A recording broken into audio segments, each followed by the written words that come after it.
gente, eu sou o Patrick. É uma alegria estar recebendo você aqui no Querigma Palavra Viva. Gostaria de dizer que você é muito bem-vindo e que bom que você está aqui para juntos partilharmos a Palavra de Deus. Na descrição desse vídeo você vai encontrar o link do nosso canal no YouTube, então entra lá, curte, não esquece de ativar o sininho para você receber as notificações. Evangelho de São Lucas, capítulo 15, versículo 11 em diante. Disse também: um homem tinha 2 filhos. O mais moço disse ao seu pai: meu pai, dá-me a parte da herança que me toca. O pai repartiu entre eles os haveres. Poucos dias depois, ajuntando tudo que lhe pertencia, partiu o filho mais moço para um país muito distante. E lá dissipou sua fortuna vivendo dissolutamente. Depois de ter esbanjado tudo, sobreveio àquela região uma grande fome e ele começou a passar penúria. Foi pôr-se a serviço de um dos habitantes daquela região, que o mandou para os seus campos guardar os porcos. Desejava ele fartar-se das vagens que os porcos comiam, mas ninguém lhes dava. Entrou então em si e refletiu: quantos empregados há na casa de meu pai, que tem pão em abundância, e eu aqui estou a morrer de fome? Vou me levantar e irei ao meu pai, e lhe direi: meu pai, pequei contra o céu e contra ti, já não sou digno de ser chamado teu filho. Trata-me como um dos teus empregados. Levantou-se, pois, e foi ter com seu pai. Estava ainda longe quando o pai o viu e, movido de compaixão, correu-lhe ao encontro, o abraçou e o beijou. O filho lhe disse então: meu pai, pequei contra o céu e contra ti. Eu não sou digno de ser chamado teu filho. Mas o pai falou aos servos: trazei-me depressa a melhor veste e vestilha, e ponde-lhe um anel no dedo e calçado nos pés. Trazei também um novilho gordo e matai-o. Comamos e façamos uma festa. Este meu filho estava morto e reviveu. Tinha-se perdido e foi achado. E começaram a festa. Palavra de salvação. Glória a vós, Senhor. Essa é uma parábola já conhecida por muitos. Retrata a história do filho pródigo. E ao ler a palavra, ao meditar a palavra, o que sobressalta é o sentimento do filho para com o pai. O sentimento no coração daquele jovem em relação ao seu pai. Bem sabemos que uma pessoa só recebe a herança quando o pai e a mãe já morreu. Mas a questão desse jovem aqui não, ele pede a herança ao pai antes da morte do pai. Então podemos entender que no coração deste jovem, o pai estava morto. O pai não estava vivo no coração desse jovem. E é isso então que me vem ao coração ao meditar a palavra. Que esse sentimento do filho para com o pai. Sentimento de que o pai está morto. E talvez é assim com a gente. Trazendo para nós, nos dias atuais, não falando no sentido real do pai estar morto, mas a nossa relação para com Deus. Talvez nós já estamos vivendo de uma maneira onde a palavra de Deus já não aquece mais o nosso coração. A gente já não se alegra mais com as coisas de Deus. A gente já não sente mais o ânimo em sermos de Deus, em buscar a santidade, em sermos imagem e semelhança de Cristo e viver aquilo ao qual Deus nos chamou.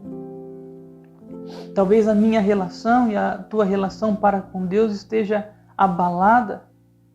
Talvez já olhamos para Deus e o que vem ao nosso coração é isso. Deus está morto em nosso coração. E aqui existe uma grande consequência de vivermos assim. Cristo não estando vivo no centro do nosso coração, nós começamos a viver como este jovem. Viver gastando a vida de forma dissoluta, vivendo os desejos da carne, vivendo o que eu bem entendo, o que eu quero viver. Mas a palavra é tão bonita que ela também começa a revelar para nós os passos para então experimentarmos uma graça de um Deus vivo. A graça atuante de um Deus maravilhoso. O Evangelho continua narrando lá que depois que veio um tempo de miséria na vida daquele jovem, ele não tinha nem o que comer, ele começa a pensar em si mesmo, ele entra em si mesmo, a palavra diz, olha no versículo 17, entrou em si e refletiu.